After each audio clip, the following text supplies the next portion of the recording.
अस्सलाम वालेकुम, मैं हूँ Zareen Umar and welcome back to my YouTube channel.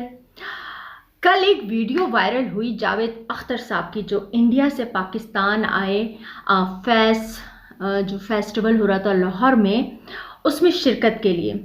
वो अक्सर आते हैं पाकिस्तान, उनको बहुत वेलकम किया जाता है, उनको बहुत प्यार दिया जाता है।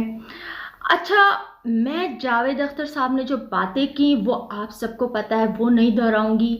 मैं उनके ख़िलाफ़ वीडियो नहीं बनाना चाहती। उन्होंने क्या कहा, क्यों कहा, मैं ये बात नहीं करना चाहती। कल ये वीडियो वायरल हुई और उसके बाद से हमारे जो सेलिब्रिटीज़ हैं उन सब ने वीडियोस बनाना शुरू कर दी, क्योंकि उनको पता है कि उनके इंस्टाग्राम पे मिलियन फॉलोअर्स हैं।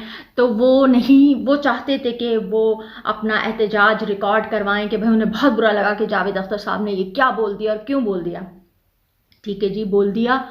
और चूँकि ये वीडियो कल वायरल हुई है, जबकि जावेद अख्तर साहब काफ़ी दिन पहले आके गए और बोल के गए। अच्छा, जब जावेद अख्तर साहब ने बोला कि बम्बई के बारे में, और जो उन्होंने कहा कि बम्बई में जो हालात ख़राब हुए थे, ब्लास्ट हुए थे, वो जिन्होंने किए थे वो पाकिस्तान में आज़ादी से घूम रहे हैं। तो बड़ी हिम्मत है जावेद अख्तर साहब की कि वो ये जानते हुए भी कि यहाँ पे वो लोग घूम रहे हैं, आज़ादी से रह रहे हैं, वो फिर भी आ गए। बड़े हिम्मत वाले हैं जावेद साहब। लेकिन वो बहुत डरपोक भी हैं। वो इसलिए क्योंकि उनको पता था कि वो ये सब जो पाकिस्तान जा रहे हैं, एक तो वो मुसलमान हैं, दूसरे वो पाकिस्तान जा रहे हैं, जब वो इंडिया वापस जाएंगे तो उन्हें जो वहाँ का इंतहा पसंद एक तबका है, वो उनको कहेगा कि भाई जाओ पाकिस्तान में ही रहो, जैसे कि अक्सर होता है। हम अक्सर देखते हैं, शाहरुख खान तक को कह दिया जाता है कि भाई जाओ पाकिस्तान में जाके रहो। तो उन्हें पता था कि मुझे वहाँ पे बहुत ज़लील किया जाएगा जब मैं इंडिया वापस जाऊँगा। तो वो तो अपना जो बेचारे सिंपैथी लेने के लिए वो उन्होंने तो वो ज़ाहिर है जिस एज में हैं वो एक डरपोक आदमी तो होंगे ना, किस एज में उन्हें पता है कि यार मैं इंडिया जाऊँगा, मुझे गालियाँ अलग पड़ेंगी, चमाट कोई मुझे मार देगा, कोई जूता फेंक के मार देगा। तो उन्होंने तो अपनी इज्जत बचाने के लिए सब कुछ किया। मगर मुझे जावेद साहब से शिकायत नहीं है, आपने बिल्कुल ठीक किया, क्योंकि आपकी ज़िंदगी और आपकी इज़्ज़त बहुत प्यारी है। हम भी इसमें आपका साथ देंगे कि मैं तो साथ दूंगी कि भाई आपने जो कहा अपनी इज़्ज़त बचाने के लिए, अपनी जान बचाने के लिए, ठीक है। मगर मुझे शिकायत जावेद अख्तर साहब से नहीं है, मुझे शिकायत वो जो एंकर साहब थे जो साथ में बैठे हुए थे, जिन्होंने चलो एहतरामन के, चलो मेहमान हैं, कुछ नहीं बोला, कम से कम इतना तो कह सकते थे कि सर विद ड्यू रिस्पेक्ट, अगर आपको जिस मकसद के लिए बुलाया गया है, आप एक आर्टिस्ट हैं, अगर आप आर्ट के हवाले से बात करें, आप कोई अपनी लिखी हुई नज़म सुनाएं, आप अपनी कोई अच्छी बात करें, दो मुल्कों में प्यार और मोहब्बत की बात करें, तो ज़्यादा अच्छा होगा। इसके लिए हम बैठ जाएंगे, हम आपकी एजेंसियों के थ्रू बैठ जाएंगे, पॉलिटिशियन के थ्रू बैठ जाएंगे, किसी और मौके पे ये बातें कर लेंगे, फिर बताएंगे कि किस मुल्क ने किस मुल्क में कितनी दहशतगर्दी कराई है, वो बात की कहानी है। मगर हमारे एंकर साहब ने कुछ भी नहीं बोला। अच्छा, जो इतनी पब्लिक बैठी थी और जिसमें एक बड़ा पढ़ा लिखा तबका गया हुआ था, वो भी कुछ भी नहीं बोले, तालियां बजाई उन्होंने। हमारे वहाँ काफ़ी आर्टिस्ट थे, और जाहिर है जब ऐसे कोई मौके होते हैं, ऐसे कोई प्रोग्राम होते हैं, तो ऐसा हो नहीं सकता कि आपके जर्नलिस्ट वहाँ मौजूद ना हो। उन्होंने भी हाथ खड़ा करके सवाल नहीं पूछा कि सर अगर आप बुरा ना माने तो एक सवाल पूछ लूँ कि ये जो बलूचिस्तान में हो रहा है ये कौन करा रहा है? ये जो कुलभूषण साहब हमारे यहाँ जेल में हैं, अभी भी ज़िंदा हैं, और जो ये बातें कर रहे हैं, इसका कोई जवाब है आपके पास? ये कश्मीर में जो मुसलमानों के साथ हो रहा है, आप तो मुसलमान हैं, कोई दुख होता है, कोई तकलीफ़ होती है? नहीं, किसी ने नहीं पूछा। तो जावेद साहब, मुझे आपसे शिकायत नहीं, आपके साथ तो मुझे हमदर्दी है, आपको तो मैं साथ दूंगी कि आपने जो किया ठीक किया।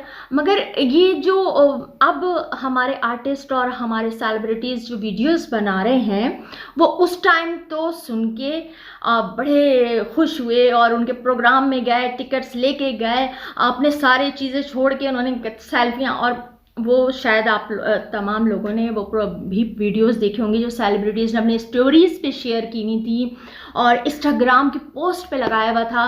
और कई औरतें तो भाई उनके पैरों पे बैठी हुई थी, कदमों में बैठी हुई थी। आप सोचें, ये इज्जत तो जावेद अख्तर साहब को इंडिया में नहीं मिलती है। इस उम्र में कोई हीरोइन या कोई औरत उनके पैरों में आधे कपड़े पहने, आधी टुन हुई हुई बैठी होगी।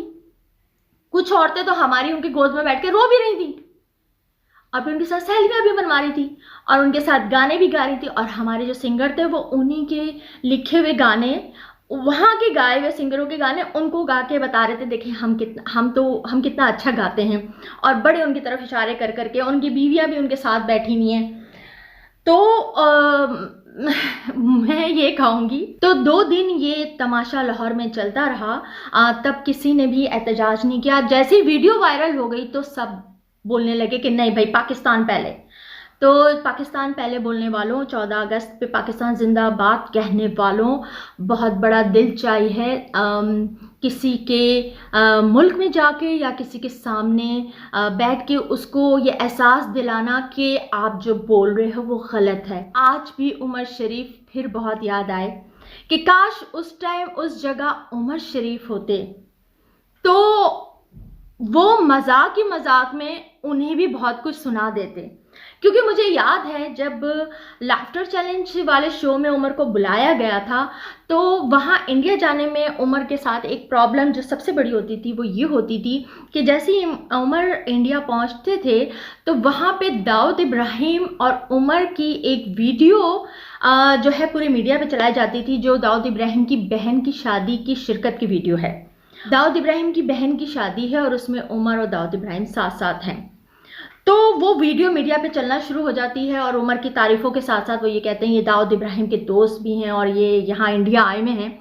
तो मुझे याद है उसकी प्रेस कॉन्फ्रेंस में बहुत सारे सहाफ़ियों ने उन्हें रोक लिया। अच्छा, उन सहाफ़ियों ने ख्याल नहीं किया कि ये हमारे मुल्क में मेहमान है और हमने इसे मिन्नतें करके बुलाया है कि भाई आपने इस प्रोग्राम का जज तो बनना ही बनना है।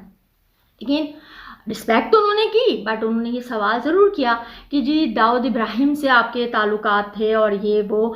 तो उमर ने उस पर, चूँकि वो उमर शरीफ थे, तो उमर ने उसका जवाब दिया कि आप मुझसे ये पूछने वाले कौन है कि मेरे किससे क्या ताल्लुकात थे और मैं किसके प्रोग्राम में कब गया। मैं इतना याद नहीं रखता क्योंकि मैं इतने प्रोग्राम करता हूँ कि मुझे याद ही नहीं कि मैं कब किसके प्रोग्राम में गया। दूसरी बात यह है कि आपने अपने आर्टिस्टों को फांसी दे दी।